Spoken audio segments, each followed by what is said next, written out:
ito, ricotta di pecora. Hi guys! Ngayon magluluto tayo. Madali lang po ang retseta natin ngayon. Ito yung ating ingredients ngayon. Ito yung ricotta na pecora. Dried ito guys. So salato to medyo maalat ito.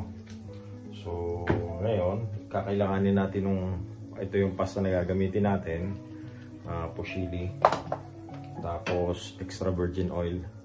Yan, napakasimple guys itong gagawin natin ngayon. So ayan, nagbo-boil na ako ng tubig ngayon doon. Lalagyan natin ng konting salt.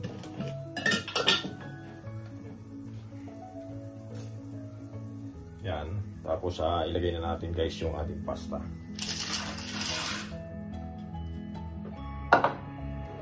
Tuloy lang natin yung pagluluto. So yun guys, ngayon gagamit tayo ng scraper ng cheese. Ito. Tapos ito yung cheese natin, bubuksan na natin.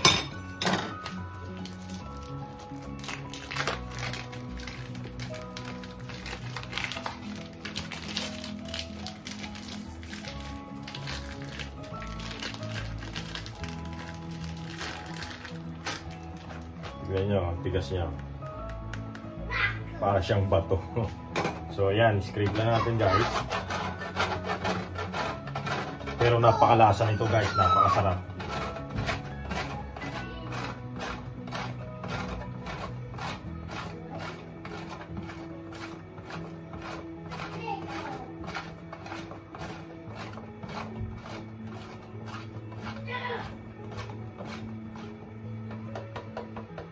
Yan guys, so tingnan nyo, papakita ko sa inyo yung ayad-yad ko na yan.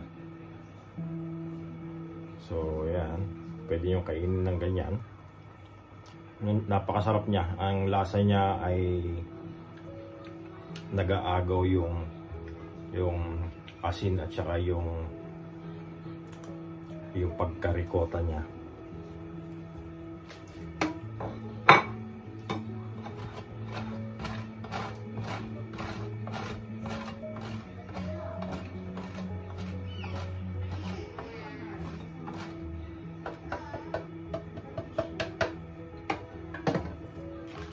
Ito guys, ang conservation nito ay parang bisan din. I-close mo siyang ganyan. Tapos kuha kayo ng plastic bag na ganito.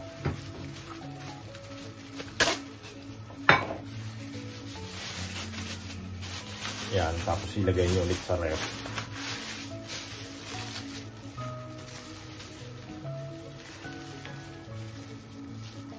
Yan, every time na gagamitin mo, tanggalin mo lang yung plastic, tapos scrape mo lang. So, yan. So, yan ngayon guys, check natin yung pasta natin.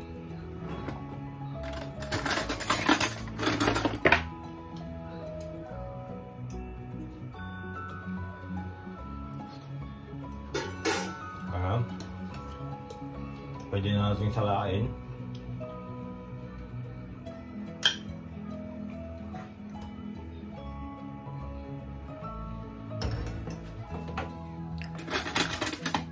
Tapos ilagay na natin yung ating ricotta cheese sa ibabaw. Yan.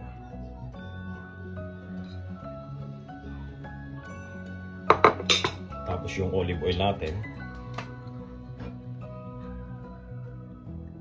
Yan. So yan guys, ganyan lang kasimple.